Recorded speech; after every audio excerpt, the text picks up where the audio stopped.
Hello, everybody. I've got another piece of interesting vintage broadcast equipment to show you guys today.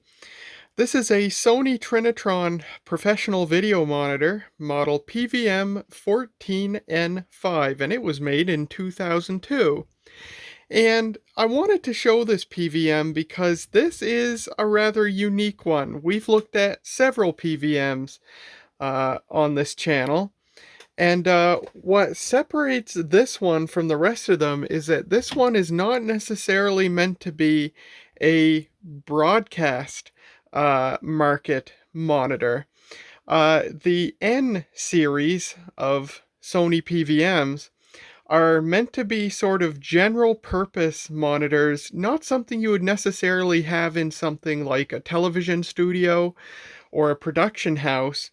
But if you wanted if you wanted a video monitor with excellent video quality and excellent build quality and durability, but you didn't need all the fancy features that normal PVMs provide, you might get something like this. Save a bit of money, and it's also much simpler to operate. One of the first things you notice on an N series PVM is that the front panel controls are very, very simple.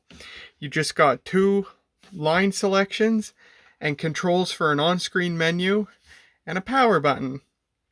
And you get a front-firing speaker, which was normal on larger PVMs. This is a 14-inch unit. The N series also came in 20 inches, and it was just those two sizes that you would find these in. So yeah, this is, I think sometimes you would call this like an office monitor, just something for general purpose viewing that might not actually be operated by a video professional. Another example I can give is Sony made an office Betacam VCR. It was an otherwise ordinary Betacam VCR, or actually I think it was a VCP, a playback only unit, and it only had composite output. Betacam, most Betacam VCRs, you get composite S-video component. Well, Sony made a Betacam VCR that only had a composite output because it wasn't meant to be used in a broadcast environment. It was meant to be used in, maybe an office environment for, like, I don't know, you'd view the latest edit of a particular show or something, and the station manager or the client that the production was made for, or whoever, just something to view it on if you didn't need the utmost quality and if you didn't need all the extraneous broadcast features. So Sony made VTRs like that too, and they might be paired to a monitor like this. So I'm pretty into it. This thing works fine, of course. We've had it it's another PVM that we've had in storage for years. I don't know when we got it or when the last time we used it was. It was already put away when I came around. But it works just fine, and I'm very interested to particularly compare this monitor to the venerable Sony CVM-1271, which is another sort of professional grade monitor, but it doesn't have all the fancy extra features that a normal PVM would have.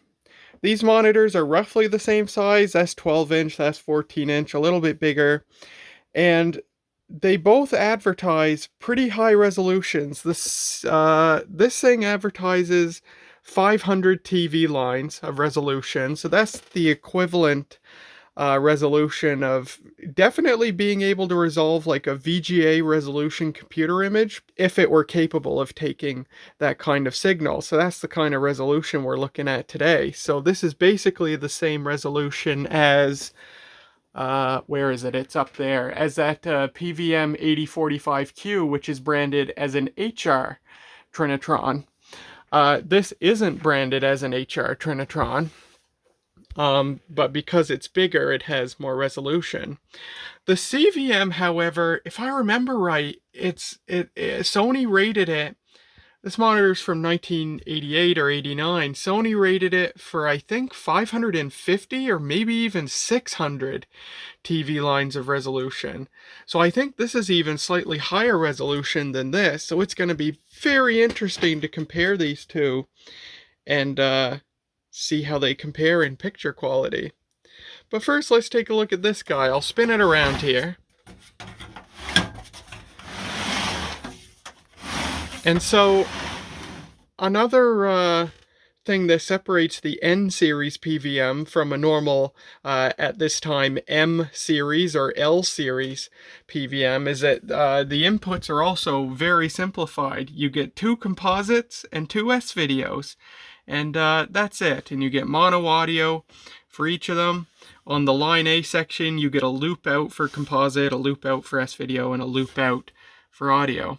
But yeah, no component on this thing. Now, Sony did make a PVM-14N5 at the same time, which was the same thing, but it added components. Same deal, simplified controls, none of the extra features. But if you needed component in an otherwise simple monitor, Sony did make the 14N6 and the 20N6. Here's the sticker. 80 watts, 50 or 60 hertz, made July 2002. And this is the strangest thing. Look at this. Where is it? Made in the United Kingdom. Shout out to my UK viewers. You guys made this monitor. I don't think I've ever seen another piece of Sony equipment that was made in the United Kingdom. So strange, especially for a professional piece of equipment. You would have assumed Japan. But then again, because this is more of a general purpose monitor, maybe they didn't see the need to make it in Japan. Maybe it was cheaper to make it in the UK, and that's why they did that. But very, very interesting. Standard IEC power jack. And I will go grab a couple of different sources, and we'll power this thing on and take a look. All right, let's power this thing on. I've got my camcorder hooked up with S-video, displaying color bars.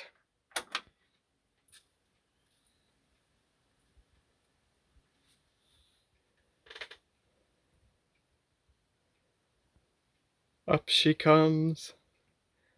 Says line B, that's what I've got hooked into. Says whether we're NTSC or PAL. This thing can take NTSC, PAL, or CCAM, which is nice. Oh no, I need to fix the shutter speed on this thing. Hold on. There we go, and look at this. Very bright, very colorful picture. We do have a slight amount of pincushion distortion.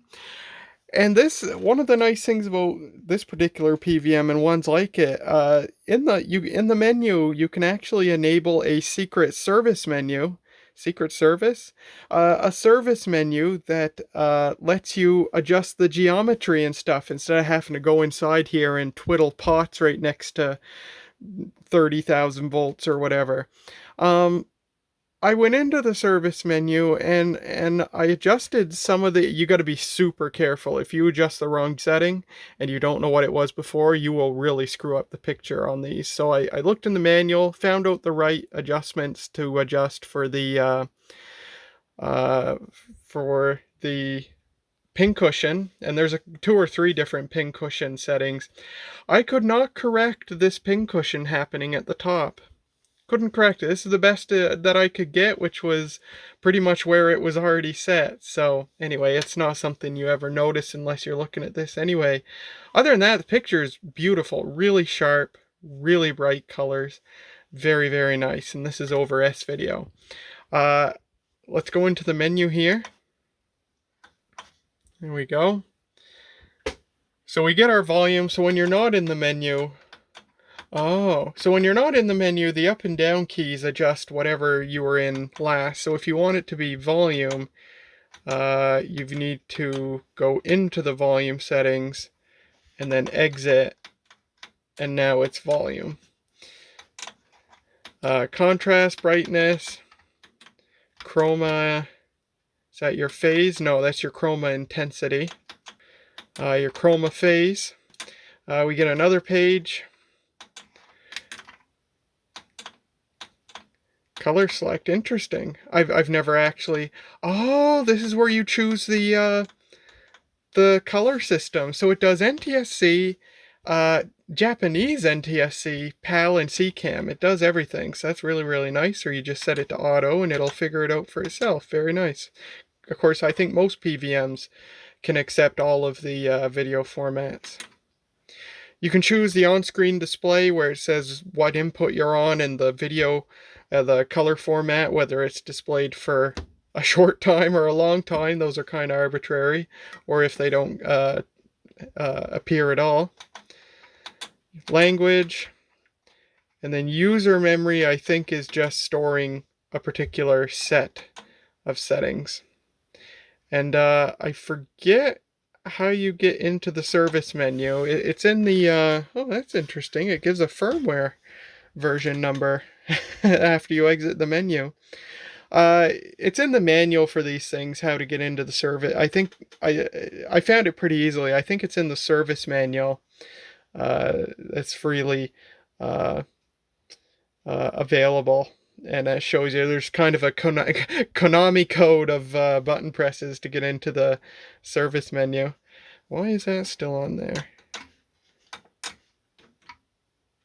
Oh, okay, I've enabled some sort of beep boop super technical information. Uh-oh. Okay, let's just turn that off and turn it back on, because I'm not sure how I got in there. I have something else connected to the composite on line A. Let's take a look at that.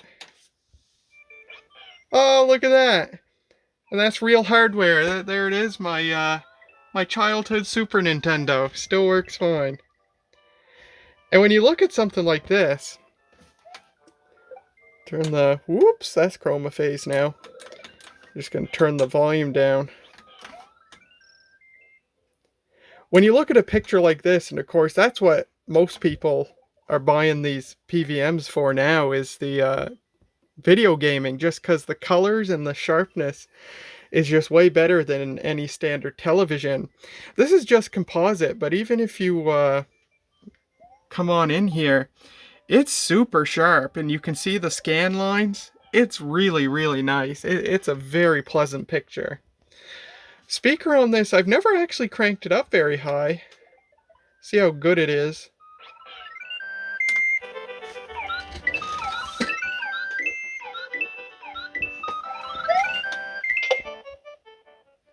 Yeah, it's fine. It's a perfectly fine speaker. It's not hi-fi by any stretch, but yeah, it's perfectly fine. And there you go. I mean, that's pretty much all the show of one of these. It's a very nice, very fine, simple monitor with a really beautiful picture. So what I'm going to do now is we're going to pit this thing against the venerable CVM-1271. So I'm actually going to run the loop output of the Super Nintendo, or I'm going to use the Super Nintendo. I'm going to run the loop output into the composite input of this. Of course, this thing already wins in at least one aspect because it has S-video, whereas the CVM doesn't. But I want to compare them side by side with at least a composite source. So let me set that up and we'll see how it looks. I did not expect this, but I think I like the picture on the CVM better. I like the colors a bit more. The colors... I don't know if which one has more realistic colors, but I know the colors on this look a bit more pleasing to me. I think this might almost be a little bit on the green side. Of course, it perhaps could use some adjustment. Of course, the CVM's easy because it's got mechanical adjustments for everything right there, so it's pretty easy to dial in. But I like the colors better on this. It's got a little bit better contrast. And I've got this dialed in as you know, to my liking. But the CVM's got a bit better contrast, which almost certainly is helped by the fact that it's got this tinted glass in front of it. And also, I think it's just a hair sharper. If we look right here, and then we look right here, I think the CVM's got a slightly sharper picture. I did not expect this by any stretch because the CVM's much older. I'm pretty sure the capacitors are starting to get stale, and also I'm pretty sure it's got a ton of hours on it. So I did not expect this, but geez, the CVM's really pulling its own here. Pretty cool. But I've got some other tests I'll hook up here. Let me get my VGA to composite and S-video converter. We'll put a computer signal into these and see how they compare. Here's a test pattern. I'm still on composite for this guy.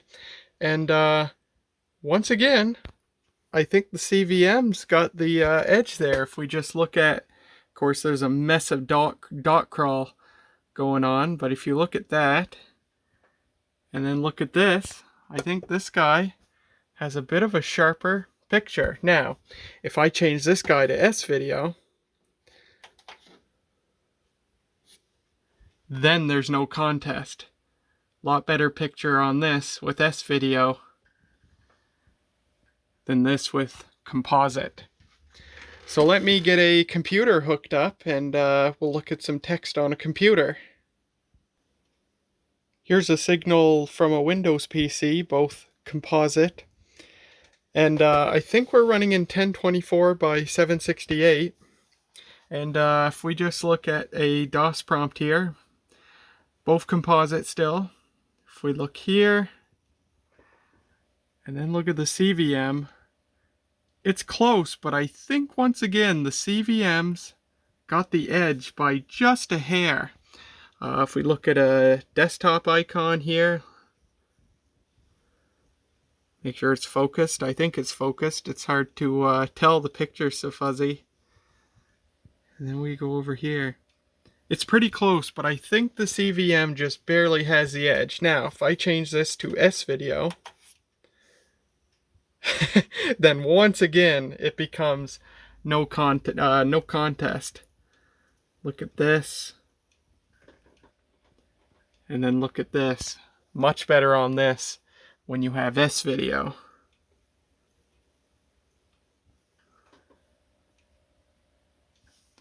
So yeah, when you're comparing apples to apples, composite to composite, the CVM is better in my opinion, and I was not expecting that at all. But when you factor S-video into it, which this can do but this can't do, then the PVM-14N5 takes the win. But it's not a contest. Both of these monitors have excellent pictures. I just didn't expect the venerable CVM to hold its own as well as it did. I guess Sony wasn't kidding when they wrote super fine pitch on it there. They really put a good tube into this thing. So yeah, very interesting to have compared these guys side by side. Well, that's all there is to show of the Sony PVM-14N5 professional video monitor from 2002. This is a very nice monitor, like all the other PVMs we've looked at. It's as great as any other. Very nice, sharp picture, very good resolution, and it is just as fine as every other PVM, just a bit more simplified if you don't need all the extra functions and if you're not going to miss component video. But yeah, for work using composite or S-video, this thing's fantastic. The speaker's good quality as any standard television set of this size. And yeah, it's very, very nice. I'll probably put this one back into the storage room. I had no idea if it worked when I pulled it out, so it's nice to see that it still works. I'll put it back and we'll keep it around just in case we ever have a use for it at the station someday. I always try to keep at least a couple of PVMs still running at the station. It's kind of nice when you can use a couple of pieces of legacy equipment just for fun, as long as it doesn't get in the way of your workflow. So there you go. Thank you guys so much for watching. I do hope you enjoyed, and I will see you in the next video.